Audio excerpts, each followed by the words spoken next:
A man sat alone in a room and read out loud.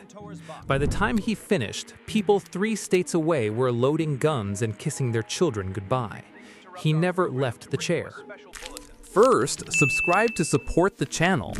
October 30th, 1938, the night before Halloween. Across America, families are doing the one thing everybody did back then, sitting around a wooden box in the living room, listening. Most of them are tuned to the popular show, a ventriloquist, comedy, the #1 program in the country. So when it cuts to a commercial, millions of hands reach for the dial and go looking for something else, and they land in the middle of a nightmare already happening. Here's the trick nobody saw coming. The other station isn't running a story, it's running dance music, soft, ordinary, a band playing in a hotel ballroom. Exactly what real radio sounded like on a boring Sunday. Then the music stops. A newsman breaks in. There's been a strange explosion on Mars. Back to the music. A minute later, another interruption. Closer, more urgent. Something has crashed into a field in New Jersey. A reporter is on the scene, live. And you can hear it in his voice. The thing is moving. This is the part that made it work. It wasn't written like a story. It was built like a real broadcast falling apart in real time. The pauses, the stammering, the reporter forgetting his words because he can't believe what he's looking at. Eyewitnesses, government officials, a live feed that suddenly cuts to dead air. Dead air in radio is terror. Silence means something went wrong at the source. And remember who's listening. This is 1938. Europe is 1 year from war.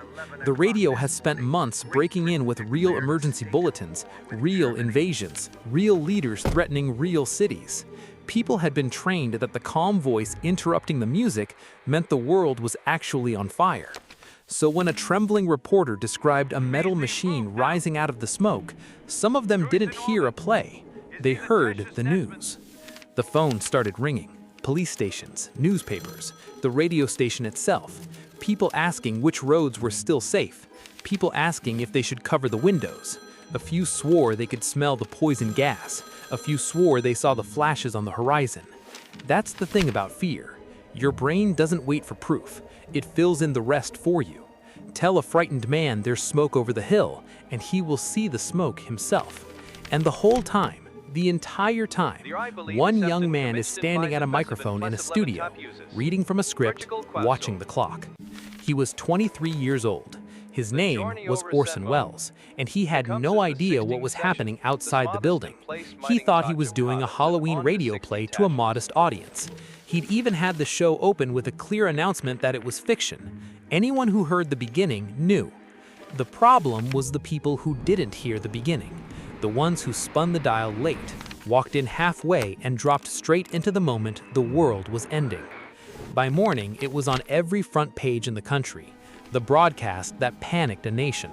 Mobs in the streets, highways jammed with people fleeing.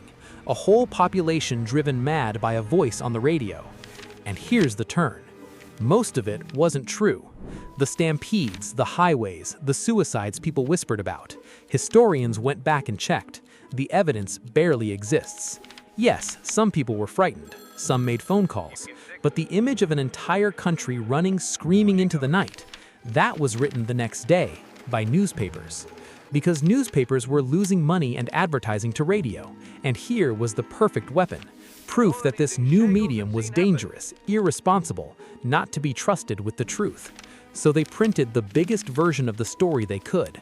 They took a small panic and blew it into a legend. Which means the real mass deception that night wasn't the one on the radio. It was the one in the newspapers the morning after. A voice convinced a few thousand people the world was ending for one evening. The written word convinced everyone else it had happened, and that version outlived every person who was actually there. The Martians were fake.